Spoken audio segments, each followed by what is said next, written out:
ਔਰਤ ਨੂੰ ਕਦੇ ਵੀ ਇਹ ਨਹੀਂ सोचना चाहिए भी खवातीन को सिर्फ घर के काम काज तक महदूद नहीं हो जाना चाहिए। घर से बाहर निकलकर अपने काम करने से खुद एतमादी बढ़ती है। ਵੱਧਦਾ ਹੈ ਜਦੋਂ ਅਸੀਂ ਆਪਣੇ ਹੱਥੀਂ ਕੰਮ ਕਰਦੇ ਹਾਂ।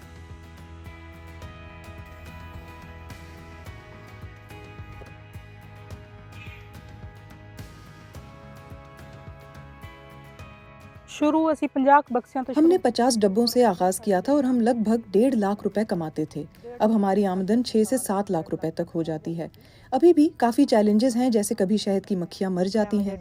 मेरे पास बीएड और मास्टर्स की डिग्रियां हैं। कभी कभार मैं सोचती हूँ कि कहीं पढ़ाना शुरू कर दूं।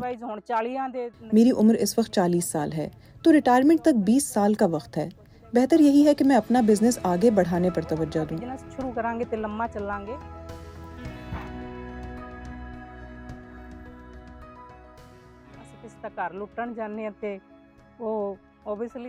अगर हम किसी की मेहनत से किए गए काम को चुराएंगे तो जाहिर है इसका जरूर कोई अंजाम भी होगा। जिस दिन सूरज निकला होता है तो सुबह 10 से 11 बजे वर्कर बीज अपने छतों से बाहर होती हैं और ये शहद इकट्ठा करने का सबसे अच्छा वक्त होता है।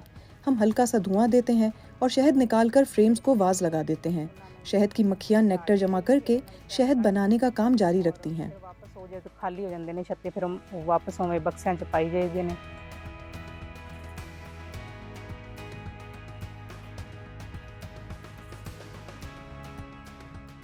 ਅਸੀਂ ਜਿਹੜਾ शहद पैदा करते हैं, यहाँ इर्द गिर्द सरसों के खेत हैं, तो शहद गाढ़ा और गहरे रंग का होता है। इसे ज़्यादातर डीलर्स और कंपनीज खरीदती हैं। जब इसे सूती कपड़े से छान लेते हैं तब शहद पतला और हल्के रंग का हो जाता है। इस शहद को फिर हम अपने ग्राहकों और दोस्तों को फरोख्त करते हैं। मार्केट लोग ਜਾਂ ਰਿਸ਼ਤੇਦਾਰ ਨੇ ਉਹਨਾਂ ਨੂੰ ਅਸੀਂ ਵੇਚਦੇ ਹਾਂ।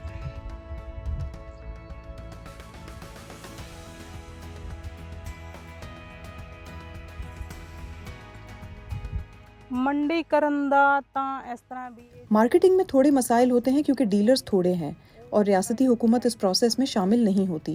4-5 बड़े डीलर्स रेट का तयन करते हैं। कभी 60 से 80 रुपए तक रेट गिर जाता है।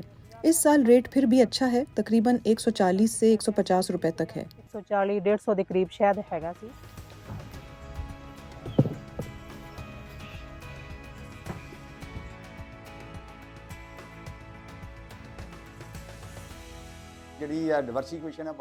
शहद की मक्खियों की खेती के बगैर क्रॉप डाइवर्सिफिकेशन नामुकम्मल है। किसान अच्छी रकम कमा सकते हैं और हम उसे दूसरी रियासतों में भी भिजवाते हैं। ये एक अच्छा कारोबार है जिस पर पंजाब हुकूमत किसानों को 50% सब्सिडी देती है।